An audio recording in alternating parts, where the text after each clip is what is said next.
great to be with you all, and thank you for the opportunity to share with you what is going on in terms of the building up of Christ Church in another part of the world.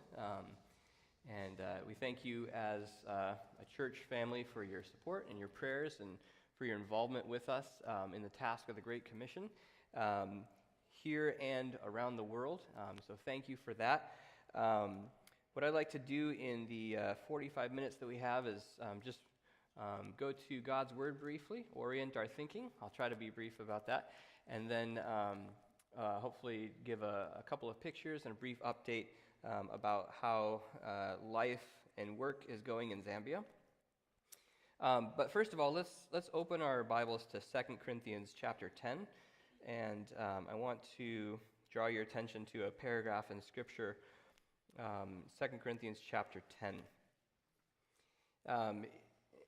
Here, and I think probably around the world, Christians have felt and are feeling this sense of increased hostility towards Christianity, towards obedience to Christ, and coming back after having been away from American culture for 3 years, I feel that hostility even more.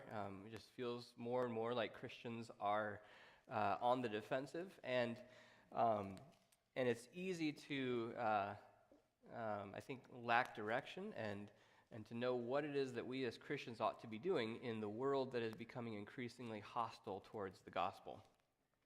I want to share with you some thoughts from a passage that has oriented my thinking and helped me to think, I think, biblically about what we ought to be doing in this world. This is 2 Corinthians chapter 2, verses 10, verses 1 through 6. Paul writes to the Corinthians, "By the humility and the gentleness of Christ, I appeal to you. I, Paul, who am timid when face to face with you, but bold when away, I beg you that when I come, I may not have to be as bold as I expect to be towards some people who think that we live by the standards of this world. For though we live in the world, we do not wage war as the world does. The weapons we fight with are not the weapons of the world. On the contrary, they have divine power to demolish strongholds. We demolish arguments and every pretension that sets itself up against the knowledge of God, and we take captive every thought to make it obedient to Christ. And we will be ready to punish every act of disobedience once your obedience is complete." Now, the challenge here is that this is one paragraph in the midst of a whole letter that Paul has written to the Corinthians, and even the letter of 2 Corinthians shows up really late in a long and pretty complicated relationship that Paul had with the Corinthians. There were multiple letters between Paul and the Corinthians and multiple visits and a lot of things that were happening. And Paul's relationship with the church is an intimate one. He's the founder of their fellowship. He's the one who led many of these people to Christ. He talks about how they only have one father in the gospel, which is himself. And as close relationships often are, there were moments of considerable interpersonal pain that Paul had in his relationship with the Corinthians. What was the source of the conflict? Well, the root of it seemed to be in worldly mindsets, worldly modes of thinking, which were causing the Corinthians to relate in an unhealthy way towards godly Christians like Paul and others who were seeking to build them up spiritually. And that was creating conflict, for example, in his relationship with Paul, but it also caused them to think of Peter the Apostle and Apollos and other people in a wrong light, because the worldly mindset that was governing their relationships was actually starting to hurt the way they perceived fellow Christians. Now, through the course of his conflict with the Corinthians, Paul actually appeared pretty weak to the Corinthians. He was trying to help them to move in obedience and to remove from their hearts the worldliness that was in them, the Corinth that was in them. But Paul was clear that he was not trying to be eloquent among them. He says that in 1 Corinthians chapter 2, verse 1, when I came to you, I did not come with eloquence or human wisdom as I proclaimed to you the testimony about God. And he also appears to have lacked a commanding presence when he was with them in person. Paul would show up, and he simply just was not as impressive looking and as bold and commanding as the Corinthians thought he ought to have been. In fact, he appeared far bolder in his letters when he was safely out of their reach. And so the Corinthians actually mistook him, at least some of them, for a kind of first century keyboard warrior. You know, the kind of person who is very bold when they're texting or posting online, but when you actually meet the person face to face, you say, wow, where's this guy's boldness and his courage, right? A real problem. But this became an easy way for the Corinthians to dodge the truth that Paul was telling them. He was telling them the truth, boldly, granted, in a letter. And the Corinthians managed to brush that aside by criticizing the manner in which he was speaking that truth. And that's a danger for us as well. And Paul refers to this in the first verse that I just read. I, Paul, who am supposedly timid when face to face, but bold when I'm away from you. Even in verse 10 of the same chapter, he says, for some say his letters are weighty and forceful, but in person he's unimpressive and his speaking amounts to nothing. You kind of get this understanding of how the Corinthians were. He was also gracious and non-combative towards people who were opposing his ministry and who were calling into question whether or not he was valid as an apostle, as he claimed. And that gracious and non-combative stance, and at times withdrawal, actually appeared to the Corinthians like he was backing down from a confrontation. But what's so important to realize is that Paul is aware of all this. It's not that he's ignorant or just uninformed about this. He tells them in chapter 2 of 1 Corinthians, I came to you in weakness, with great fear and trembling. He's aware of this. And he's also not bothered by his weak showing. That's not a concern to him. In my estimation, as I understand Paul, he probably was pretty capable of blowing them away if he chose to, with his sheer intelligence, his impressive learning credentials. He sat under some of the finest teachers of his day. With his religious pedigree, if he wanted to try to do those things, I think he'd be pretty capable. Though, of course, it is hard to know what would have impressed the Corinthians. They were a tough lot to please. But it is clear that Paul deliberately chose not to try to do any of those things. He didn't try to cover up or distract from weaknesses that he had. He was open about them. He was transparent about them. He didn't take pride in them and flaunt them, but he didn't try to cover up for them either. And in this paragraph, Paul is trying to help the Corinthians see that though weak in himself, he's engaging in an intense spiritual battle in their midst. And that's what I want to draw our attention today, this intense spiritual battle that Paul is engaging in. And this spiritual battle, he says in verse 8 of our chapter, concerns their spiritual growth in Christ. He says, I'm trying to build you up. In the first few verses here, Paul urges them to respond correctly to spiritual discipline. He talks about how he wants them to respond properly to the discipline that he will bring as he urges them to follow Christ. And he refers, first of all, to the gentleness and the humility of Christ. You see that in chapter 2, verses 1 and 2. He appeals to them and says, I, Paul, by the gentleness and the humility of Christ, urge you. And then he appeals to them to respond the way they ought to. And Paul also acknowledges that some of the Corinthians actually did not consider him to be sufficiently spiritual. Now that's kind of bizarre. I mean, could you imagine somebody accusing Paul of not being spiritual enough? That sounds a little odd to our ears. But that's what he's getting at when he says in verse 3, for though verse 2, I beg that when I come to you, I may not have to be as bold as I expect towards some people who think that we referring to him and his ministry, who think that we live by the standards of this world. There's people in Corinth who think Paul is living by the standards of this world.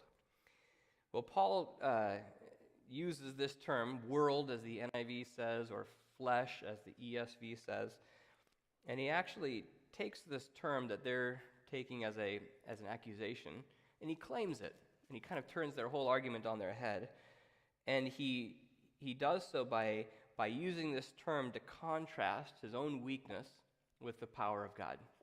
So Paul is struggling with some people who are saying he's in the flesh, he's worldly, and he says, it is true. That is the realm in which I'm living. I'm only human. I'm only a physical human being, and that is where my weakness as a person is seen, and that's in contrast to the power of God through which I am struggling on your behalf, he says to the Corinthians. Now, Paul then proceeds to describe the nature of his struggle with the Corinthians. And it would be good for us to stop and just ask, is Paul's spiritual struggle on the behalf of the Corinthians relevant to you and I in our own relationships with fellow Christians? He talks about a spiritual battle. He uses terms like waging war, fighting, capturing, destroying, arguments, and all these things. Should we read Paul the way we read the newspaper, hearing about distant conflicts and struggles and thinking that they have little to no direct impact on us, except for gas prices and that sort of thing? Or is the kind of struggle that Paul is engaged in one particular battle within a broader conflict of which we are all a part? Well, hopefully you can see where I'm headed with this. I think we're all part of this very same broader conflict in this world as Christians. And what Paul is going to say about his particular battle in building up the Corinthians, I think has a lot to say to us about how we ought to be engaging our own relationships. So I hope to try to make that connection clear. So Paul describes now his engagement in this spiritual battle in the world. And to break that down, I'm just going to ask a couple of questions here. Paul says, yes, we do live in this world. We live in the sphere of the physical body. And yet he says we don't fight that way. So, verse 3, he says, for though we live in the world, we do not wage war as the world does. So, what do we use to fight in this battle? Paul answers negatively, not this, and then positively, but that. Okay, so negatively, here's what we do not fight with. We do not fight with the weapons of this world. He says that in verse 3. That's not how we wage the battle we're engaged in. Paul doesn't tell us what he means by the weapons of this world. He just says it that way. But based on his previous interaction with the Corinthians, he probably has in mind things like persuasive words, philosophical wisdom, impressive demonstrations of miraculous power, all the things that the Corinthians were so wowed by. Paul seems to put those in the category of that would be fighting according to the weapons of this world. As his comments, of course, rule out a whole host of other things as well. You could fill in the blanks today with how we could fight according to the weapons of this world, and that could be things like trying to instigate social transformation, military campaigns, intellectual persuasion. I mean, the list would be quite endless. This isn't to say that those things have no spiritual significance, but that is not the way the Christians are called to engage in this world where we are. Instead, Paul answers positively. So not the weapons of this world, but, in verse 4, the weapons we fight with are not the weapons of this world. On the contrary, verse 4, they have divine power to demolish strongholds. So we do fight, and we have weapons, not of this world, but ones that are fortified with divine power. Now, he doesn't, again, elaborate on what those might be, but our minds ought to be thinking of Romans 1:16. The gospel is the power of God unto salvation. And we could fill that out further, but that is what Paul is getting at. And what are we to do with these weapons, Paul says? Well, the Christian struggle lies in the realm of truth and belief. And Paul here now starts to build this word picture, a metaphor for the Christian struggle. And he uses some very obvious militaristic, martial kind of terminology to build this idea. He talks about destruction, destroying, taking captive, punishing, and that's the word picture he develops here to describe the Christian conflict in the world. This isn't the only way to describe it.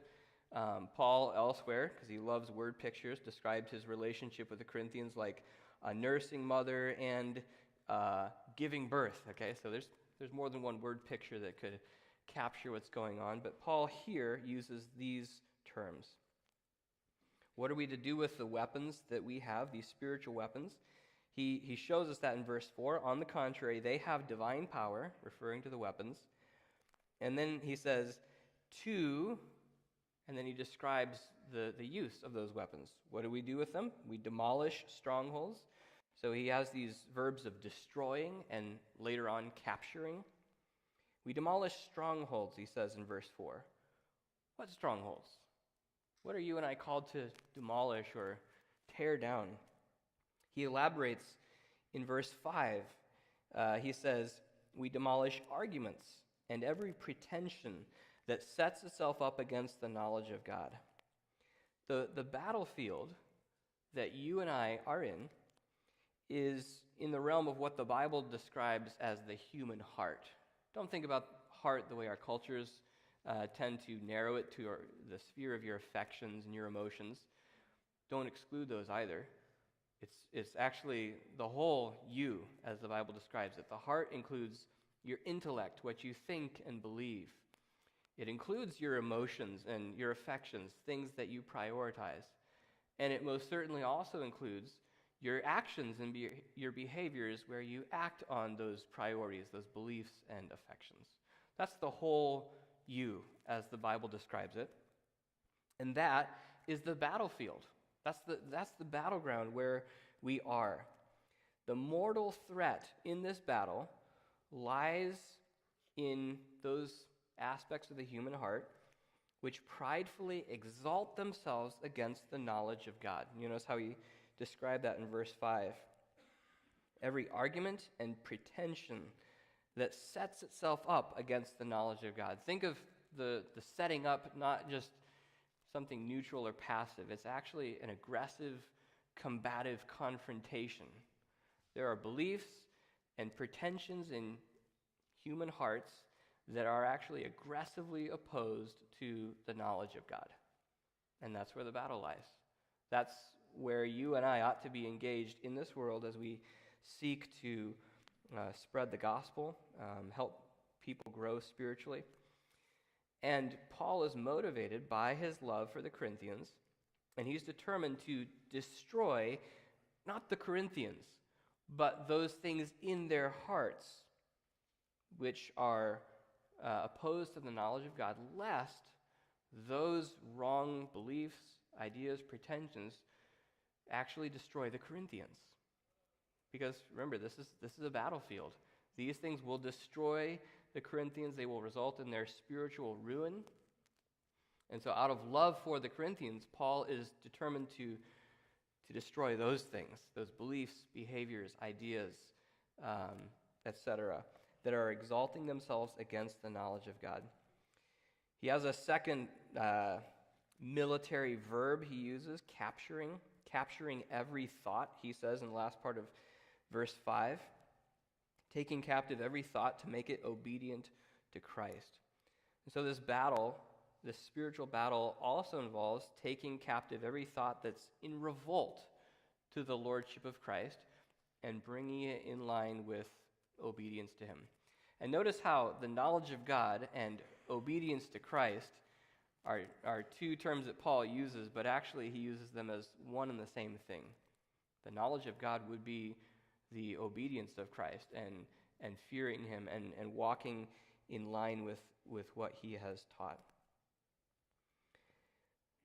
Lastly, we could ask, what's the ultimate aim of this battle? Paul refers to that again in verses 5 and 6. He talks about taking captive every thought. To what end? To make it obedient to Christ. That's the ultimate aim of what Paul is trying to accomplish with the Corinthians, helping them become obedient to Christ. Verse 6, he speaks more directly as his role as an apostle, that we will be ready to punish every act of disobedience once your obedience is complete.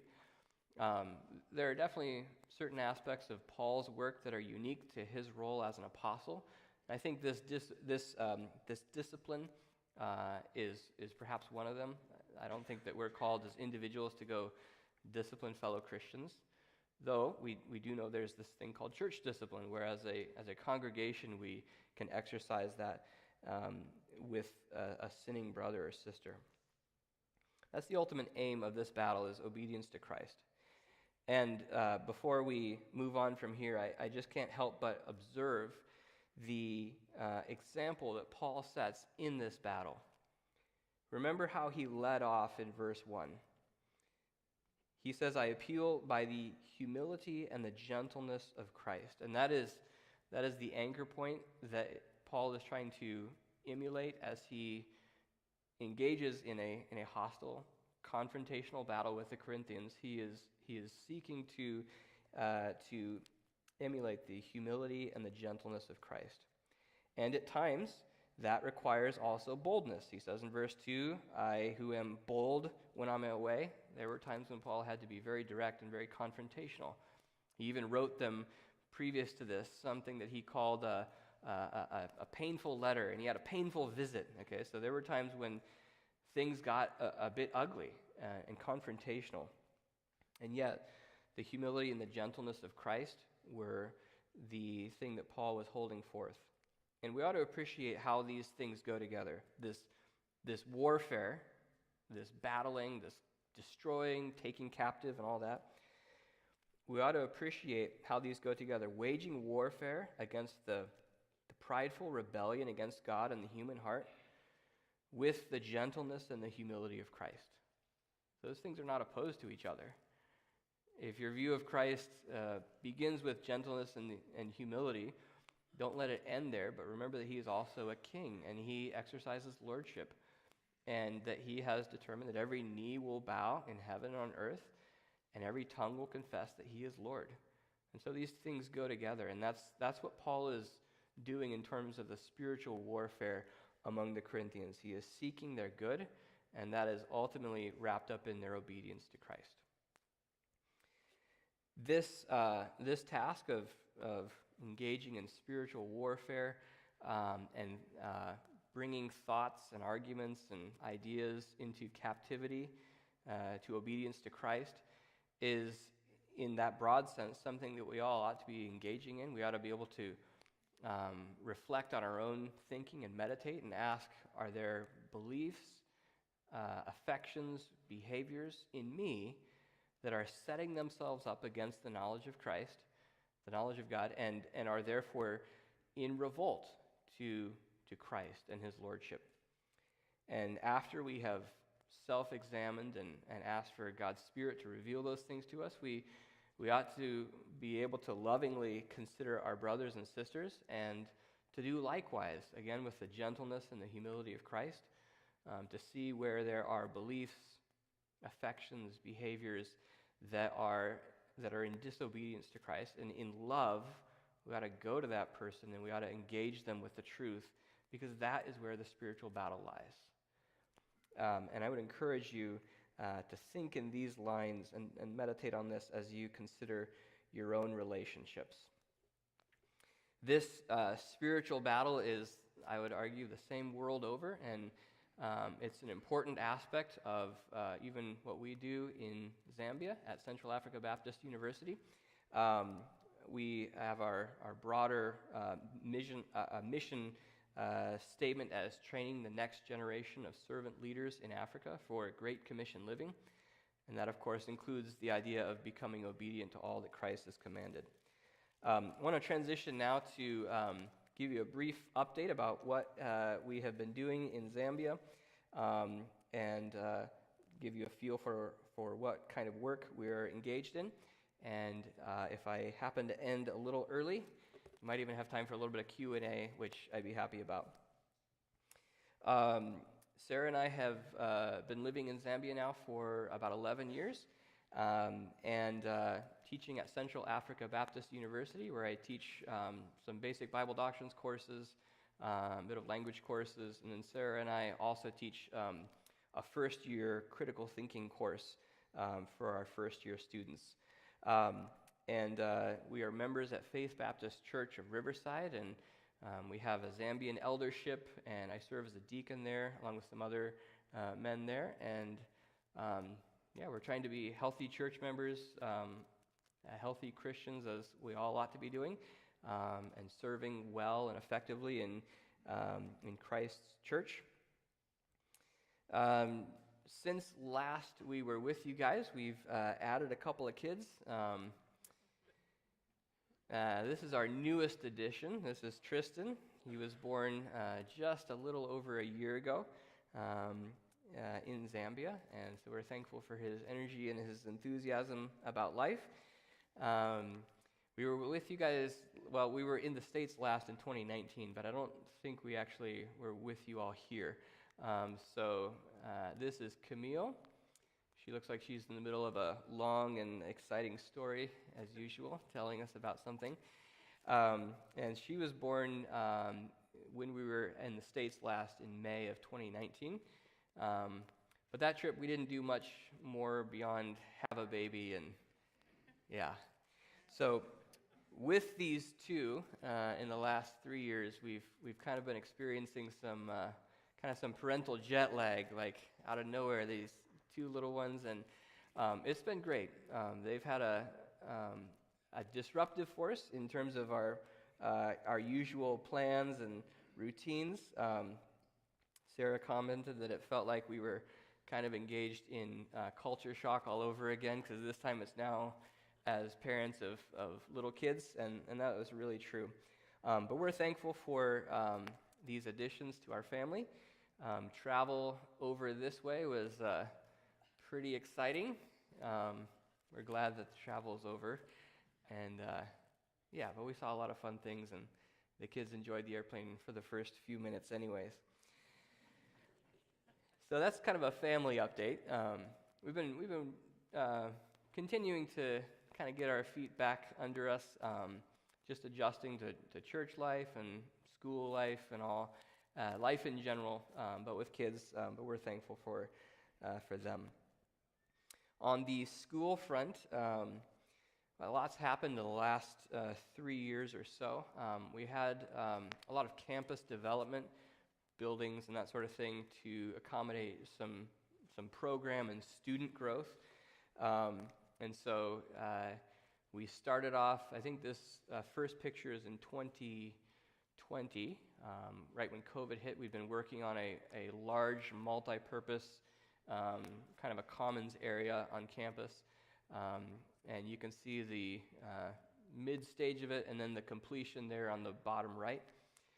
This is the Athanasius Student Center. And the campus development actually occurred at a really good time because there were some COVID outages and so forth that when students were away, it was actually a good time to finish and complete these. There's a lot of backstory to political wranglings with getting the plots and construction and all that kind of stuff, but the short story is that God's provided, and we don't have debt as a school.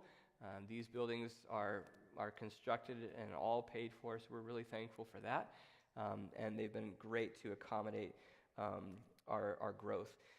These are just buildings. That's not the growth itself. The growth is in the student body and with the kind of teaching that we're offering to our students. Some of those new things include things like the Genesis program. In Zambia, the what we call the grade 12 test results are what determine a lot about your college entry. But you take those at the end of your 12th grade, and then you have to wait several months before you even get the results. And so usually students have a gap year between graduation and then going off to college. And so we initially started a gap year program where we encourage students who are waiting for those results to come study with us for a year and to get some biblical training and just some life skills. And that was a bit of an adjustment, but generally it turned out well. And since then, we've reworked the program to call it the Genesis program. And our emphasis is on taking these young college-bound students, helping them to start developing a biblical worldview, and also giving them some specific targeted biblical instruction and some college skills in the mix as well. That is in its new form just taking off this semester, this is first semester for us. We follow a calendar year, and so far so good. It's been a great improvement. We've also been working to offer a master's program at the school, at the seminary. We have a lot of our undergrad students who are able and willing and interested in going on for further study and training, but we've lacked a good program to funnel them into, and we've really felt the need to develop one ourselves so that we can continue to train them. So we've put together two proposals for the seminary and for the master's program that we'd like to offer, and we have to seek accreditation from the Zambian government, the Higher Education Authority. So far, we've not been successful at getting our proposed master's program approved. They said there was too much church history in our master's on Christian studies. So we're working through some of those kind of political wranglings with the government, but we do hope to offer those seminary courses in the near future. Despite world events, we have managed to continue our classes and our programs for the most part, with some cancellations. Leadership Conference of 2021, this was in December, so just a couple months ago. With a little bit of social distancing, we managed to pack in, I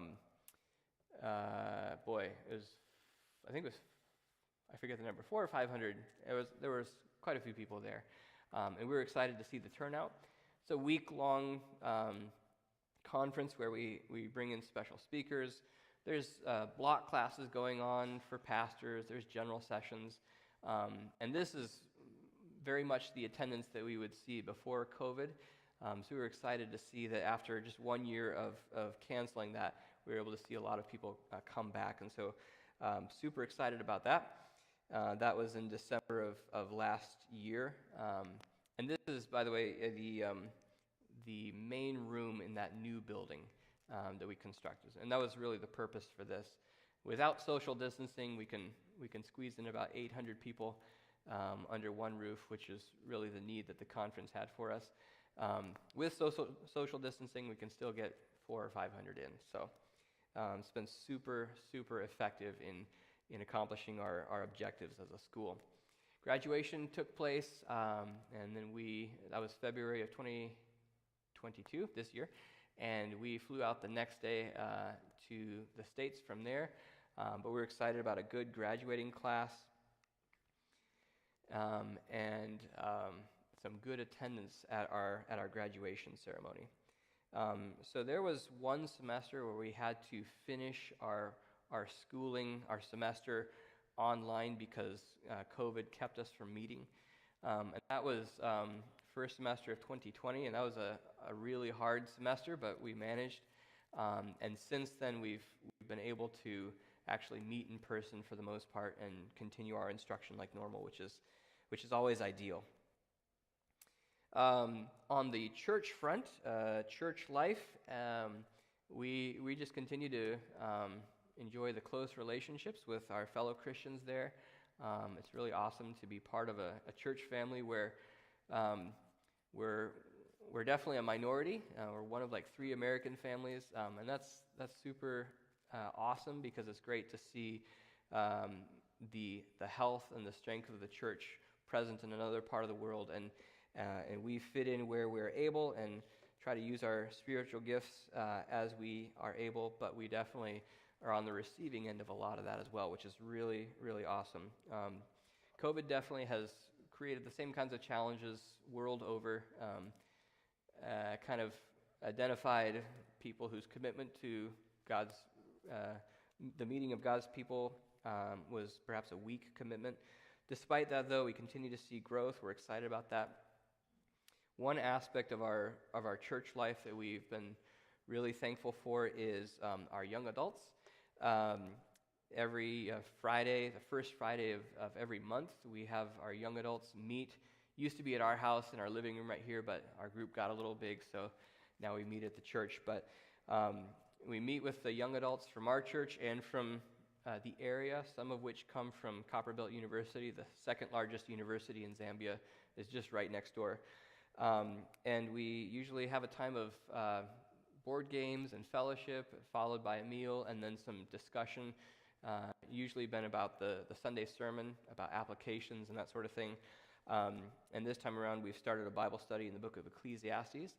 And there's this cultural dynamic where college-age Zambian students definitely need the spiritual direction and closeness and mentorship of godly, mature Christians, but often struggle to find that because culturally there's a big gap between the older Zambian, even the mature Christian, and the younger generation. It's a little bit of a dynamic of respect and distance, and so it can be really difficult for the young adults to get the kind of mentorship that they need. We're thankful for the way that our elders at our church are aware and are pushing back on that cultural dynamic. And so Pastor Chopa has been the primary lead on the young adults, and we've been helping as well. And it's been great to see the connections, the students feeling open, willing to talk, ask questions, work through applicational issues, having the freedom to just come over on a Saturday and play games and talk about the tremendous difficulty of university life there. So we're thankful for how God has allowed us to continue to work with the young adults. All right, I finished 5 minutes early. Sorry, I was rushing there. What questions or thoughts or comments do you have? I've heard enough of myself speak. Please, yes. What happens to the students that you teach and grow in the Word? Do majority of them, like the students in our country, they go out to the world and they become moms and dads and career people, but yet they have Christ in them and they tell and act for Christ? Yeah. Or do they go out, majority of these students, and become like you and your wife, missionaries, etc.? Sure, good question. Yeah. We get a broad spectrum of students. We do require that all of them give a clear and credible profession of faith as an entry requirement. And so it's more of kind of the first that you described. We have our students, some of them headed for pastoral work, others headed for some aspect of teaching in the local church. And yeah, some actually do find themselves in a local church and then head out from there to strategically plant another church somewhere else. One student like that who comes to mind is a guy named Mohammed. He comes from Khartoum, Sudan.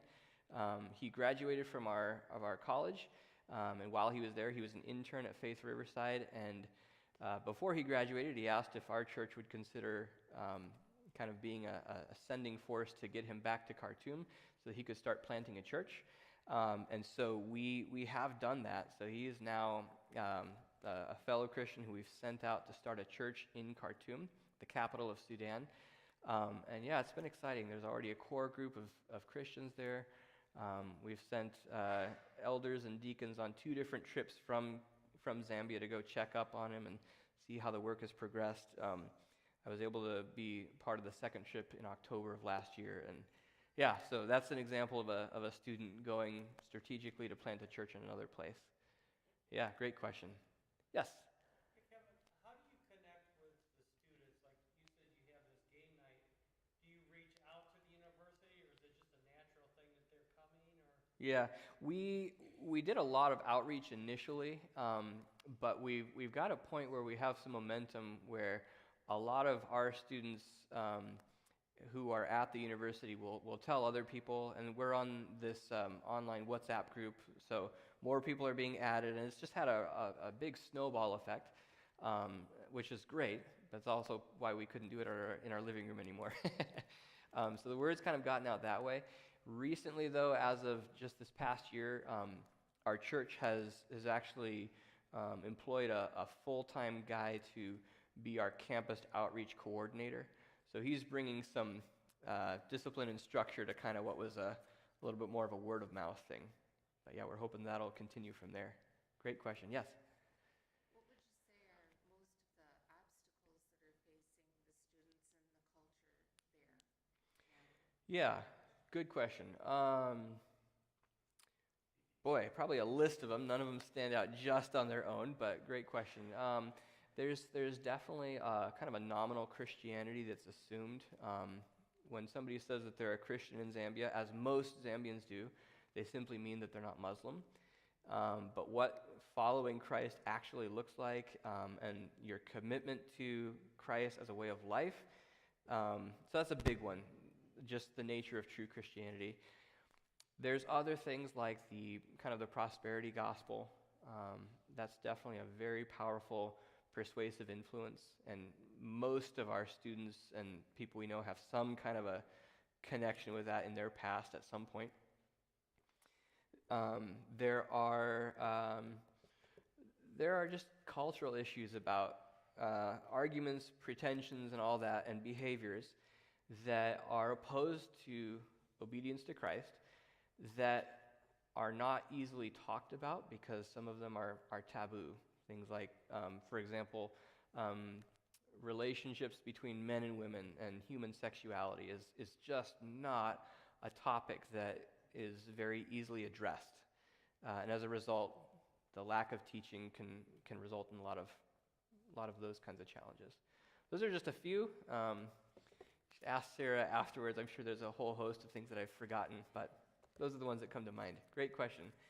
Somebody else over here. Yes? So you had mentioned that you when you came back from the States most recently, there was pretty increased hostility. In what, like, how did it manifest itself to you? Like at the grocery store, online, like Yeah. Well, I think I've just noticed it from a distance and then coming back in probably some of the gender issues that our culture is facing. That's one that is super prominent in my mind. Just seems very kind of in your face. Others a bit nearer to home would be, I think, the way that as American Christians living in America, we can easily actually start to identify our Americanness and our Christianity as sort of one and the same thing. Living in Zambia has kind of given us a little bit of perspective where we can see when somebody is doing that kind of thing, mixing their culture and the gospel, and we're on the receiving end, and that's not our culture, so we feel that. So I think when we come back and we see the ways that we as Americans can do that, it becomes a bit more obvious as well. So those kinds of things. Yeah, again, those are the things that come to mind. I'm sure there's probably more. Good question. Yes? You mentioned that some students have like an attitude towards like their elders and things like that. Is there a good portion of students that are bucking against that kind of thing and seeing that this is not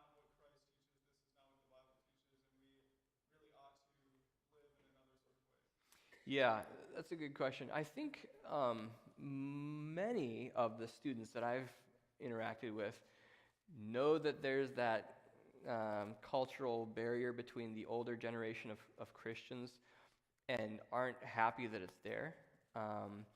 But they're also they're not well positioned to be the one to remove that barrier. And that's where we could not make headway at all without the wisdom and the leadership of our Zambian fellow Christians. It'd be easy for me as an American to come in and say, well, look, your culture is just all wrong here because young Christians are not relating the way they ought to with older Christians. And as right as that may be, I wouldn't have the platform to do that because it's easy to critique somebody else's culture. So we're so thankful for the wisdom and the leadership of our Zambian elders and other mature Christians in our church that are able to draw attention to that, and they're actually being self-critical. They're saying this is a problem in our culture, and this is something that we need to push back against because this isn't actually Christianity. Christianity has, the younger men receiving the instruction and the wisdom and the mentorship from the older men, and the same thing with the ladies. And so we're making progress in that area, and there is a willingness.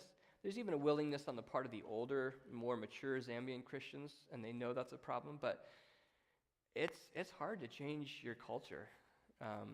It's hard to change your own cultural operating because you don't always know that you have it, and even when it is exposed to you, it's not a flipping of a switch where you just go forth and do better the next day. It's a process of growth, much like the kind of growth we're all in different aspects. Whichever culture we're in, we're all engaged in this same conflict of growing in our obedience towards Christ, bringing into line those things that are out of alignment, and making ourselves actually under the instruction of the knowledge of God, as Paul says. So thank you. Great questions. I'm sure there's plenty more. We're around afterwards. We have run out of time, though, so thank you so much for your attention, the great questions. Thank you for your participation, because this is a work that we're all in together as Christians, and please just continue to pray for us as we head back. We'll be back in July in time for second semester to continue teaching there, and we will be praying for you that you guys also continue to be faithful in the very same kind of work that God has called you to do here in Trenton. Thank you.